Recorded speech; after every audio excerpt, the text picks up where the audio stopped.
Pemirsa, Kongres kelima PDI Perjuangan diyakini banyak pihak mengandung banyak sinyal dari Ketua Umum PDI Perjuangan Megawati Soekarnoputri. Mulai dari jatah menteri sampai mengajak Prabowo untuk bergabung dalam koalisi. Saat ini kami sudah terhubung dengan pengurus DPP PDI Perjuangan dengan Andreas Hugo Parera melalui sambungan telepon. Selamat sore, Pak Andreas. Selamat sore, Silvi. Selamat sore. Bang Andreas, kita mulai dulu dari yang banyak ini diperbincangkan bahwa Bu Mega kalau misalnya jatah menteri untuk PDI Perjuangan hanya 4, maunya yang terbanyak lebih dari 4. Mengapa itu harus disampaikan dalam forum Kongres PDI Perjuangan di depan para ketua umum parpol yang lain? Ya, mengapa tidak gitu? Dan ini juga forum yang resmi di depan para seluruh utusan Kongres dari PDI Perjuangan dan kabupaten, kota, seluruh Indonesia, dari provinsi-provinsi seluruh Indonesia, dan ini adalah forum kongres, forum resmi gitu. Dan Ibu menyampaikan itu ya dalam nada yang mungkin agak sambil bercanda sambil ketawa, tetapi ya ini disampaikan di satu forum resmi. Tapi tadi juga menyampaikan bahwa ini disampaikan dalam forum resmi, forum kongres gitu. Tapi meskipun disampaikan dengan nada yang mungkin setengah bercanda, tetapi sebetulnya permintaan ini begitu serius bahwa PDI Perjuangan harus mendapatkan jatah menteri terbanyak, Bang Andreas? Ya pantas lah. Kalau Ibu menyampaikan itu satu hal yang pantas. PDI Perjuangan pengusung utama dan pemenang utama dari pemenang terbesar di dalam pileg di DPR RI. Sehingga tidak ada hal yang salah di situ. Lalu dan kalau menanggapi Pak Jokowi pun segera merespon itu gitu. Ya, PDI Perjuangan cukup puas dengan apa yang disampaikan Presiden Jokowi terkait dengan permintaan menteri ini? Ya, respon dari peserta keputusan dari peserta kongres tadi sangat antusias gitu. Di dalam suasana yang penuh kegembiraan, tanpa ada beban, ya kita berdialog di situ. Oke. Yang menarik juga dalam Kongres PDI Perjuangan hari ini kita melihat kehadiran dari Ketua Umum Gerindra Prabowo Subianto, dan Prabowo Subianto ini seakan mendapatkan tempat yang cukup istimewa karena disapa oleh Bu Mega pada saat awal pidato dan beberapa kali disebut sepanjang pidato. Mengapa seperti ada perlakuan yang cukup istimewa untuk Prabowo?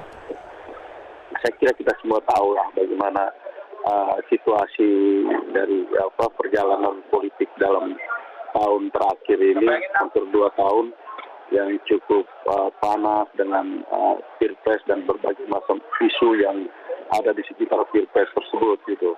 Dan semua kita juga tahu ada figur-figur puncak di situ adalah calon presiden, calon wakil presiden dari kedua kontestasi yang berkompetisi di dalam pilpres kemarin gitu. Hingga ketika ini hadir di dalam suatu forum resmi, forum kongres ini tentu suatu kehormatan untuk kedua belah pihak gitu. Dan di situ ya pembicaraan yang terbuka, pembicaraan apa adanya, saya kira jauh lebih baik, dan itu ya publik pun melihat itu gitu, sehingga tidak ada hal yang kemudian menjadi batas antara para elit politik ini gitu di depan publik, di depan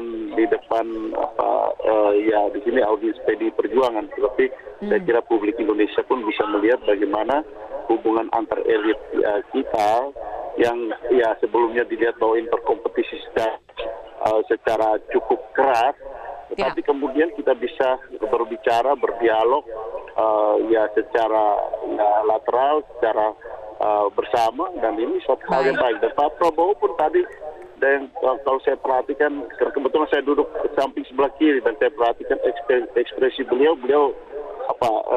menerima, merespon itu dengan berkali-kali gitu. Ketika Ibu bicara maupun ketika Pak Jokowi bicara, beliau berdiri dan memberikan respon yang baik. Gitu. Kami di sini seperti menangkap sinyal bahwa di 2024 ini PDI Perjuangan membuka lebar tangannya untuk bekerja sama dengan Gerindra, dengan Prabowo Subianto. Tadi Bu Mega juga mengatakan siap bertempur di 2024, tetapi tadi juga mengatakan bahwa nanti kalau dalam konteks pemilu, ayo dekat-dekatin saya untuk Pak Prabowo. Apa sebetulnya maksud konkretnya dari Bu Mega? Ya di politik ini, artinya di politik yang terbuka dengan sistem kepartean yang multi partai seperti sekarang yang pencalonan presiden itu berasal dari partai politik, posisi mendukung, sama-sama mendukung dan berbeda kontestasi itu adalah hal yang biasa. Jadi kalau kita lihat ini kan tahun 2009,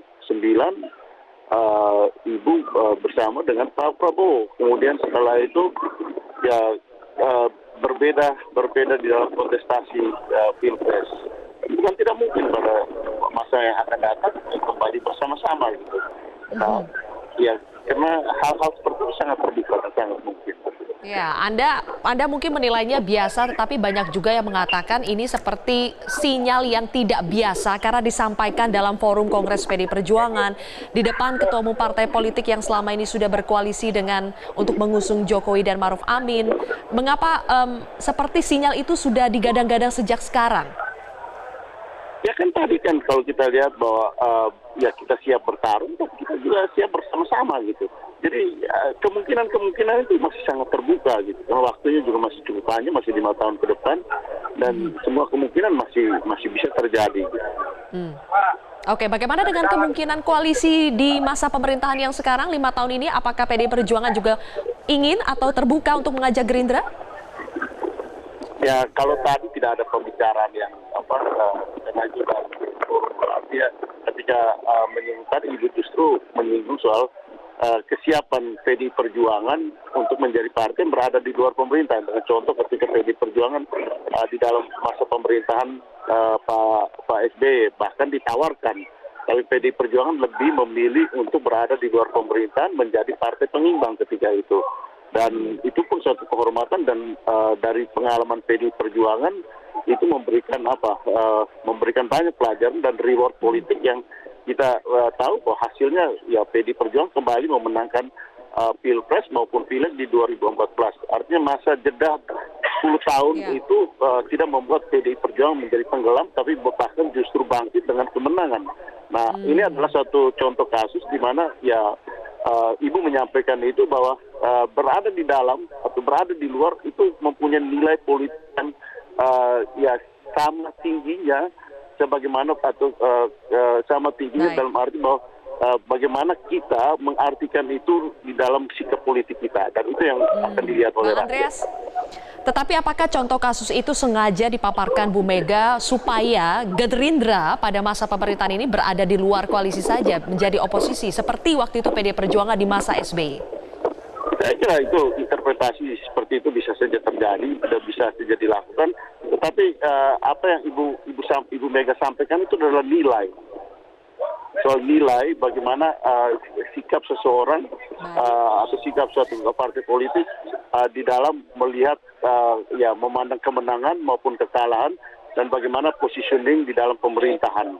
Nah dan itu adalah suatu hal yang biasa di dalam demokrasi. Ketika kita menang ya kita ada di dalam pemerintahan, ketika kita kalah kita di luar pemerintahan, tapi tidak berarti bahwa kita harus bermusuhan.